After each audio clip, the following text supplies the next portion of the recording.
હતો, ભરવાડનો દીકરો હતો અને ઘેટા બકરા ચરાવતો હતો. એ કે તારા દાદાના રાજ્ય વખતમાં હું યુવા હતો અને ઘેટા બકરા ચરાવતો હતો.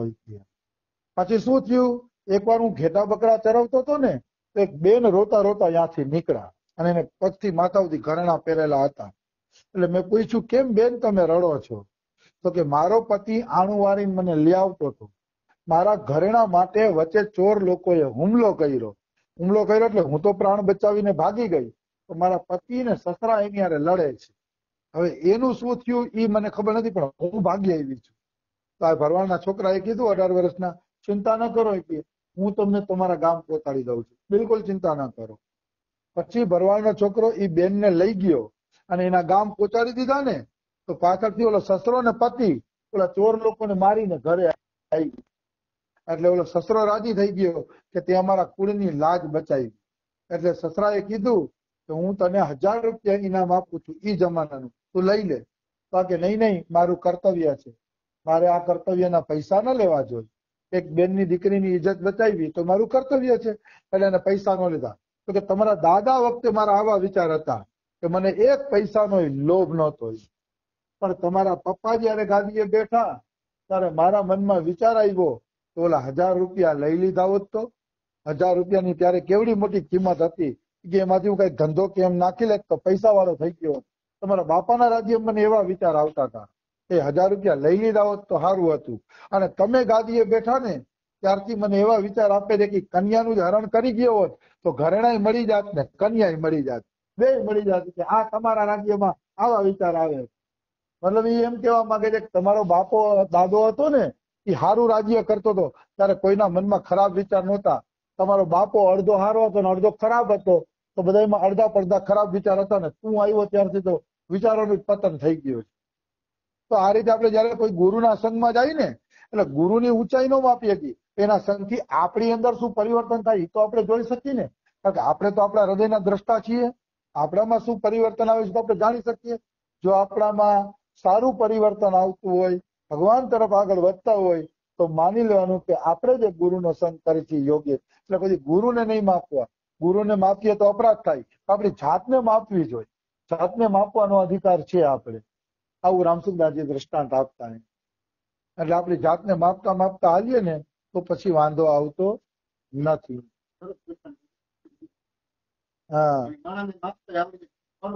હાજી, કારણ કે આપણી જાત ઓળખાઈ જાય પ્લસ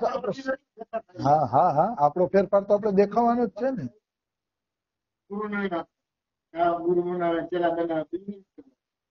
આપણે ફાયદો થતો હોય ને આપણે આગળ વધતા હોય તો આપણા માટે બરોબર છે. આપણી જાતને માપવી આવી વસ્તુ છે. તો રાણી રત્નાવતી છે ને, દાસીના સંગના કારણે ધીરે ધીરે ધીરે ભક્તિ માર્ગમાં આગળ વધવા માંડ્યા. ધીરે ધીરે એની ભક્તિ માર્ગમાં રુચિ વધવા માંડી.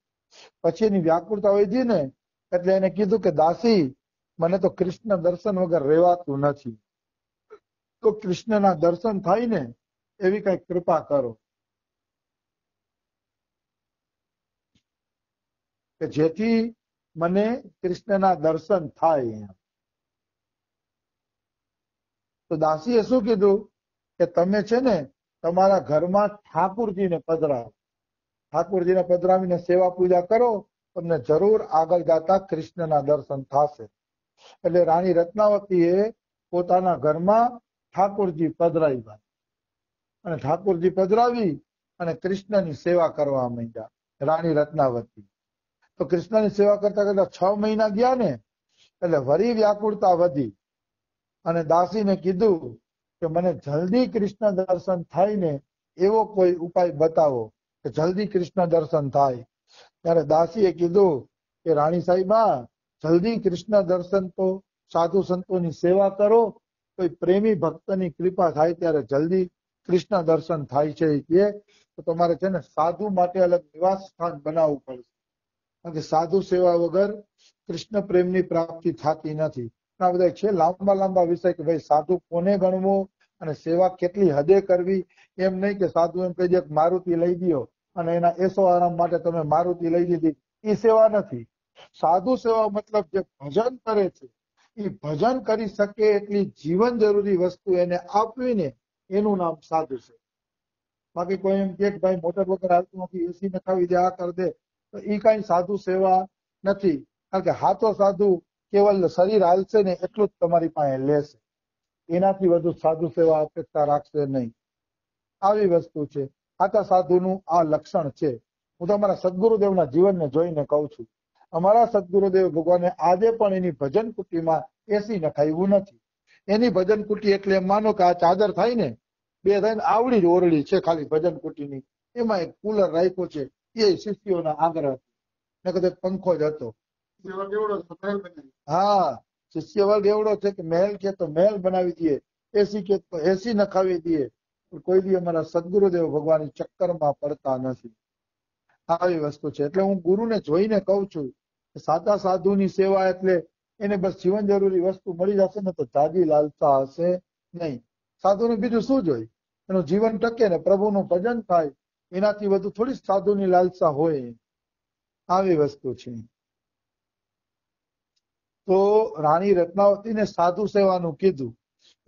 રાણી રત્નાવતી એક સાધુનો નિવાસ સ્થાન બનાવ્યું, એક મંદિર બનાવ્યું કથા કીર્તન માટે, અને ભોજનશાળા કે અહીંયા એને ભોજન મળે. આ રીતે રાણી રત્નાવતી સાધુ સેવા કરતા. એટલે જ નાભાજીએ રાણી રત્નાવતી માટે લખ્યું છે, કથા કીર્તન પ્રીતિ ભીર ભક્તન કી ભાવે. કથા કીર્તનમાં એને પ્રીતિ હતી રાણી રત્નાવતીને, અને ભક્તોની ભીડ ગમતી. આપણે તો ખોટું શું થોડાક રાણી રત્નાવતીના પક્ષના છીએ. આખો દી મને એકાંતમાં ન ગમે, ત્યાંય હું સત્સંગ કરું છું. 10-15 ભક્તો વચ્ચે હરિકથા કરું ને તો મને અલગ આનંદ આવે છે. એનો અર્થ એવો નથી કે હું કોઈ મહાન છું કે કોઈને આપવું જ વાંધો નહીં. મારા સ્વાંત સુખાય તુલસીદાસ રઘુનાથ ગાથા. તુલસીદાસ ત્યાં રામાયણ હું સ્વાંત સુખાય લખું છું, મારા સુખ માટે લખું છું, કોઈ જગત કલ્યાણ માટે નથી લખતો.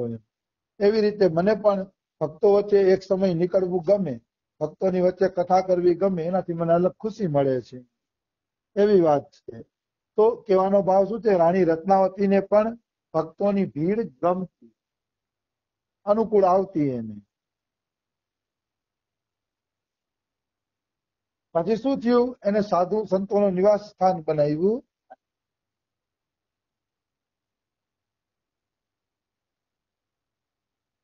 સાધુ સંતોનું નિવાસ સ્થાન બનાવ્યું. હવે બન્યું એવું કે એક વખત ત્યાં વૃંદાવનના પ્રેમી ભક્ત પધાર્યા.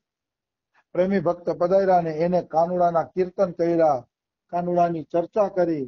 કાનુડાની તો મધુર લીલાઓ તમે જુઓ છો ને કેટલી બધી છે. તો મધુર મધુર કાનુડાની લીલાઓની વાતો કરી. પછી રાણી રત્નાવતીને એમ થયું કે મારે મહેલમાં પુરાઈને ક્યાં સુધી રહેવું. કારણ કે રાણી રત્નાવતીએ એક બારી રાખી. એ બારીમાંથી સંત નિવાસ દેખાય, ત્યાં કથા કીર્તન હાલતા હોય ને એ એને સંભળાય, પણ પડદામાં રહીને એ સાંભળતી.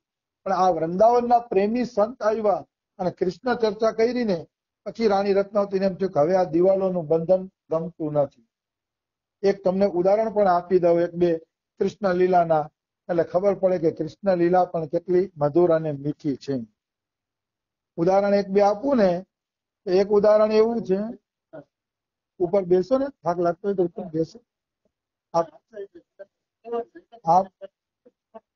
આપ સંકોચ બિલકુલ ન કરજો, નહીતર અમને અફસોસ થશે. હાજી, સંકોચ ન કરશો. ના એ સાચું છે, પણ મને એવું કઈ તો એકાદ બે મીઠી મીઠી કૃષ્ણ લીલાની વાતો લઉં એટલે ખબર પડે કે સંતે કેવી કૃષ્ણ ચર્ચા કરી હશે. વાત એવી છે કે કૃષ્ણનો એક પ્રિય સખો હતો, એનું નામ હતું મનસુખો. મનસુખો કૃષ્ણનો પ્રિય સખો. એમ માનો કે જાણે એક પ્રાણ દો દેહ. એના પ્રાણ એક જ હતા, શરીર જ બે હતા. બે મિત્રોને ખૂબ જ ભળતું. તો એકવાર જંગલમાં મનસુખો કૃષ્ણની બધા ગાયો ચરાવતા હતા.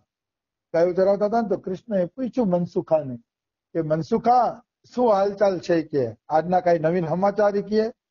તો કે આજના નવીન સમાચાર એવા છે કે મારી માં છે ને ઘીના લાડવા બનાવે છે. કે તારા ઘરે ઘીના લાડવા બને છે? તો કે હા, આજે અમારા કુળદેવતાના નિવેદ છે ને કે એટલે મારી માં ખાચા ઘીના લાડવા બનાવે છે.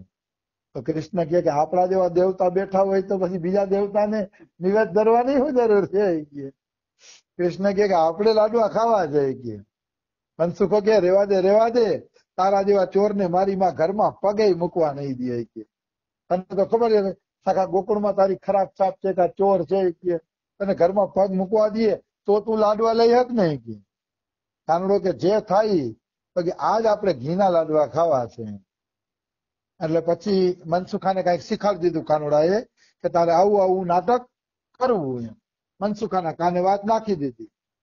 પછી કૃષ્ણ ભગવાન ગયા મનસુખાના ઘરે અને બહાર નીકળીને શું કહે છે, કાકી ઓ કાકી, આ મીઠાશથી બોલે છે કાકીને વશમાં કરવા. તો કાકી કે ઓહો આજ તો બહુ મીઠું બોલો છે કે કઈક સ્વાર્થ છુપાયેલો લાગે છે. તો કે ના કાકી કોઈ સ્વાર્થ નથી. હવે સ્વાર્થના કામ ને સ્વાર્થના ધંધા ને એ બધું મેં છોડી દીધું છે. હવે એવું કઈ નથી કે ઓ તો કે ચોરભાઈ કેદી સુધરી ગયા? મનસુખાની માં કહે છે કે ચોરભાઈ કેદી સુધરી ગયા? તો કે આ તમારા ઘરમાં પગ મૂક્યો ને ત્યારથી સુધરી ગયા. હવે બધી વાત ચોરી ચબરકી આ તે હવે કઈ હું કરતા જો આ પગ મૂક્યો ને હું સુધરી ગયો. તો ઓલી બધી બોલાવ્યા અંદર કે આવ બેટા બેસ તું. કાનુડાને બેસાડ્યો, થોડીક વાર અલગ મલક ની વાત કરી. ચલો મનસુખાને કૃષ્ણએ શીખાડ્યું હતું એ પ્રમાણે મનસુખાએ પોતાનું નાટક ચાલુ કર્યું. બારે શેરીમાં જઈને રોવે મનસુખ, જોર જોરથી રોવે. એવી રીતે રોવે કે એનો અવાજ છે ને આના મનસુખાની માના કાને પડે. અને કાનુડાના સખાઈ જુઓ તો બધા રહસ્ય છે. ભક્તિ કરવી હોય ને તો ઘર બાળીને પણ કાનુડાનો સાથ દેવો પડે છે. ઘરના લાડવા ભલે વહે પણ સાથ કાનુડાને દે તો ભક્તિ થાય. એમને થોડી ભક્તિ થાય છે. મતલબ આપણી પ્રત્યેક પરિસ્થિતિમાં આપણે કાનુડાના પડખે ઉભા હોવા જોઈએ. ચૂંટણીમાં પણ માણસ જો બે ભાઈ હોય તો બે અડખે પડખે નથી ઉભા રહેતા. કોઈ કોંગ્રેસમાં કોઈ ભાજપમાં બે ભાઈ હોય તોય એમ ભક્તિમાં પણ આપણે કાનુડાના પડખે ઉભું રહેવાનું છે. એ કાનુડો આપણો મતલબ લીડર. એટલે મનસુખાના ઘરે લાડવાની ચોરી થવાની હતી એમાં મોટો ફાળો મનસુખાનો હતો. અને મનસુખો બારે રોતો હતો. તો બારે રોતો હતો ને મનસુખો, એટલે મનસુખાની માં કહે કાનુડા જરાક જોતો ખરા આ તારો ભાઈબંધ રોવે છે કેવી રીતે? તો કે મને ખબર નથી મનસુખો શું કામ રોવે છે, તમે જ માં જાવ ને કે કોનું મન નો થાય જવાનું. એને ખબર હતી કે લાડવા મૂકીને કેમ જવું છે, ઈ જાય ને. કાનુડાએ કીધું માં તમે જાવ કે. તો કે તું કાનુડા મારા ઘરનું ધ્યાન રાખજે કે હું હમણાં જ છે ને કે જોયા મારો દીકરો કેમ રડે છે. તો કે હા માં તમારા ઘરનું ધ્યાન રાખીને હું બેઠો જ છું કે તમે આવશો નહીં ત્યાં સુધી હું ક્યાંય જવાનો નથી કે ઘરનું ધ્યાન રાખીને બેઠો છું. તો કે ઠીક છે. પેલી મનસુખાની માં ગઈ. ત્યાં જઈને મનસુખાને કીધું કેમ બેટા રડસ? પણ બોલે નહીં, હું કરીને રોયે રાખે પણ બોલે નહીં. કારણ કે કાનુડાએ કીધું તું 10 મિનિટ લગાડજે, 10 મિનિટ સુધી બોલવાનું નહીં, ત્યાં સુધી ઠાડ હગે વગે થઈ જાય. એટલે અહીંયા મનસુખાની માં સમજાવતી હતી. બીજી બાજુ કાનુડાએ આખો થાળ બાળીમાંથી સખાને આપી દીધો અને કીધું જંગલમાં લઈ જાય કે અમે હમણાં જ પાછળ આવીએ છીએ. ત્યારે તો બારીને લોખંડના ઓલા તો હતા નહીં. જમાનો એનો તો લોખંડ ને એવું રાખતા, મોટી મોટી બારી રાખી દેતા. એમાં જ આખો થાળ જંગલમાં રવાના કરી દીધો. પછી મનસુખાને ખબર પડી ગઈ કે 10 મિનિટ થઈ ગઈ છે, થાળ વયો ગયો હશે લાડવાનો. પછી મનસુખો કહે છે અરે માં મને કાંઈ થયું નથી કે આ તો જંગલમાં મારા ભાગે રોવાનો અભિનય આવ્યો છે. હું રોતો હતો કે ગામવાળા ઉપર અસર પડે છે કે નહીં, અભિનય હાથે થાય છે કે નહીં, એટલે રડતો હતો. તો કે અરે પીટિયા ઈ કે તે તો મને ધંધે લગાડી કે. એમ કરીને ઓલા અંદર ગયા તો લાડવાનો થાળ હતો નહીં. કાનુડો બેઠો હતો, બાકી લાડવાનો થાળ નહોતો. એટલે મનસુખાની માં કહે છે આ લાડવાનો થાળ ક્યાં વયો ગયો? તો એ તો સખા લઈ ગયા જંગલની અંદર. તો કે તે ધ્યાન નો રાખ્યું? તો કે ધ્યાન તો રાખ્યું. તમારા મકાનની એક ઈંટ ઓછી થઈ હોય તો કયો? કારણ કે તમે કીધું તું મારા મકાનનું ધ્યાન રાખજે કે તમારા મકાનની એક ઈંટ ઓછી થઈ હોય તો કયો? હા તમે થાળ નું ક્યાં કીધું તું કે તમે તો કીધું તું મકાનનું ધ્યાન રાખજો કે તમારા મકાનમાંથી એક ઈંટ ઓછી થઈ હોય તો કયો? ત્યારે ખબર પડી કે અરે આ કોઈ દી સુધરવાનો નથી. કાનુડો કોઈ દી સુધરે નહીં. કારણ કે વ્રજની અંદર કાનુડો સુધરવા આવ્યો જ નહોતો. ભક્તોને સુખ દેવા માટે ભગવાનની લીલા હતી. એની જે માધુર્ય લીલાઓ હતી ને એ મન મૂકીને માધુર્ય લીલા કરવા માટે જ કૃષ્ણ અવતાર હતો. એમ કે છે કે વિષ્ણુ ભગવાન શેષનાગની સૈયા ઉપર સુતા હતા ને તો જે દેવતા નીકળે ને એ સ્તુતિ કરતા જાય. ઓ પ્રભુ તમે તો શેષની સૈયા ઉપર સુતા છો, અનંત કોટી બ્રહ્માંડ નાયક છો, અનંત બ્રહ્માંડના ધણી છો, આવી બધી સ્તુતિ કરે. એ સ્તુતિ સાંભળીને વિષ્ણુ ભગવાન કંટાળી ગયા. વિષ્ણુ ભગવાન એમ થયું કે આમાં મજા નથી આવતી. રોજ રોજ ઈ જ વખાણ, રોજ રોજ ઈ જ વખાણ, એકના એક વખાણ કે